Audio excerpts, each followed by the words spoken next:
Olá pessoal, tudo bem com vocês? Nesta nossa aula, vamos estudar aqui um assunto bem interessante, onde ele nos trata da definição e propriedades do logaritmo, certo? Alguns acham o logaritmo algo do outro mundo, né? Muito difícil, muito complicado, mas eu vou te mostrar aqui que não é bem assim. O que você deve saber de início ou perceber é que o logaritmo ele é diretamente ligado à potenciação, tá bom? Outra coisa importante é você identificar os elementos que formam o logaritmo. Então eu tenho uma base, que aqui é chamada de A, nós temos o logaritmando, que é aqui chamado de B, e o x, que é o logaritmo, que é justamente o resultado dele. O logaritmo, carinhosamente, é chamado de log. Então, a gente chama aqui, no caso, log de b na base a é igual a x, quando esse a elevado a x é igual a b. Então, reparem que o logaritmo, na verdade, automaticamente ele se transforma numa potenciação, tá bom? Então, de novo, ó, a base elevada ao resultado tem que ser igual ao logaritmando. Com isso, eu já tenho alguns resultados prontos. Por exemplo, o log de 36 na base 6 é igual a 2. Por que isso? Porque 6 elevado a 2 é igual a 36. Então, quando você pensar, por exemplo, eu tenho que resolver esse log, eu tenho que achar o seu valor numérico, né? Log de 36 na base 6. Eu tenho que imaginar essa base elevada a algum número que vai dar como resultado justamente o valor numérico do logaritmando, beleza? Aqui embaixo, ó, eu tenho log de 16 na base 2. É igual a quanto? É igual a 4. Por quê? Porque 2 elevado a 4 é igual a 16, beleza? Log de 5 na base 1/5 é igual a menos 1. Por que isso? Primeiro porque 1 sobre 5, que é a fração, tá? Eu posso escrever como sendo 5 elevado a menos 1, ok? Então, 1 elevado a 5, aliás, perdão, 1/5 elevado a menos 1 é igual a 5, beleza? Então, nós temos aqui previamente alguns resultados já certos para o logaritmo. Sempre vai ser assim? É lógico que não, tá bom? E aí, devido ao fato de nós termos essas operações de logaritmo, nós temos também algumas propriedades e consequências dessa operação, que são as seguintes. Toda vez que você tiver o teu logaritmando igual a 1, independente da base, o resultado sempre é igual a 0. Por quê?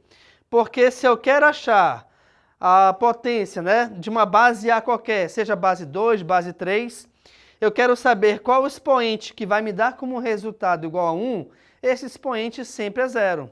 Por que isso? Porque todo e qualquer valor elevado a 0 sempre é igual a 1, tá bom? O que coincide, né, ou na verdade, o que vem de encontro ao que está aqui nessa propriedade. Segundo, o logaritmo de A na base A é igual a 1.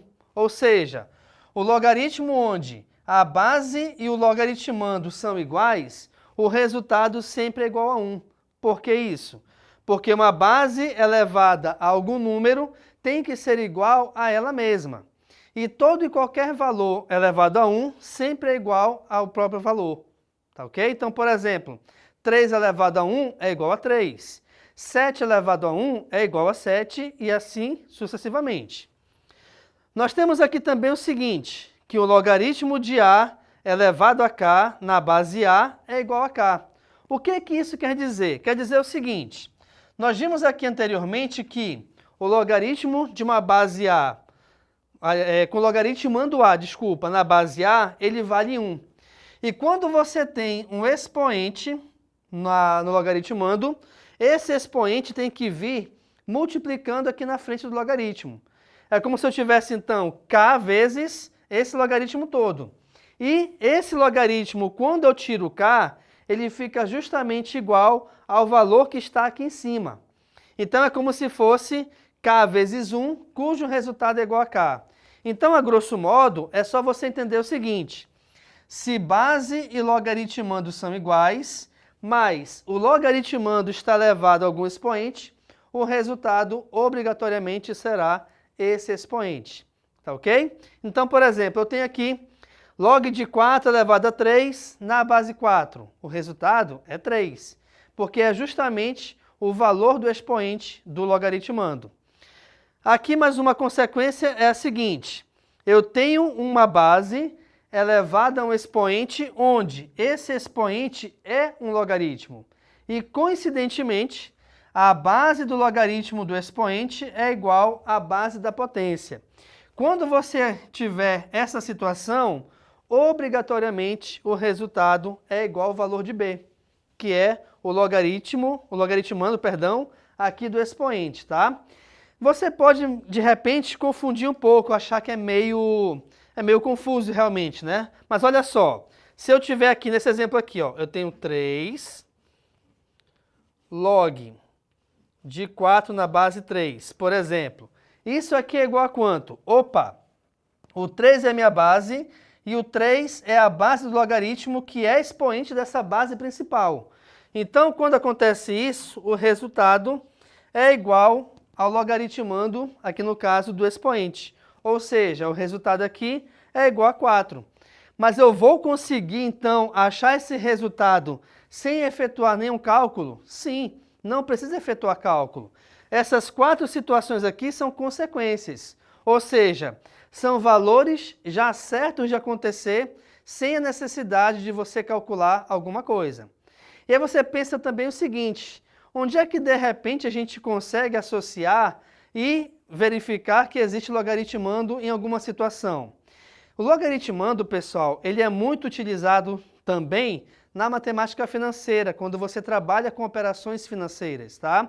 Então, você trabalha com amortização, com gastos futuros e tudo mais, o logaritmo ele aparece ali. Uma outra situação bem interessante é a seguinte: o logaritmo ele faz parte, ou ele é uma peça-chave na fórmula que determina a escala Richter. O que é a escala Richter? A escala Richter é a escala que determina a amplitude, o epicentro e o tamanho de um terremoto, né? Então você consegue perceber que, de repente, né, o logaritmo não está ali a olho nu para a gente enxergar, mas ele faz parte de fórmulas que determinam coisas importantes para o nosso cotidiano. Perfeito, pessoal? Então, pessoal, nessa nossa aula de hoje eu te mostrei aqui a definição e propriedade do logaritmo, onde o logaritmo é formado por 3 elementos base, que são a base, o logaritmando e o logaritmo, certo? Além disso, te mostrei como que a gente resolve o cálculo de um logaritmo. Também a gente verificou as consequências desses cálculos e te mostrei a aplicação do logaritmo em algumas situações do nosso cotidiano. Fique à vontade, então, para tirar a foto do quadro. Muito obrigado pela atenção e tchau!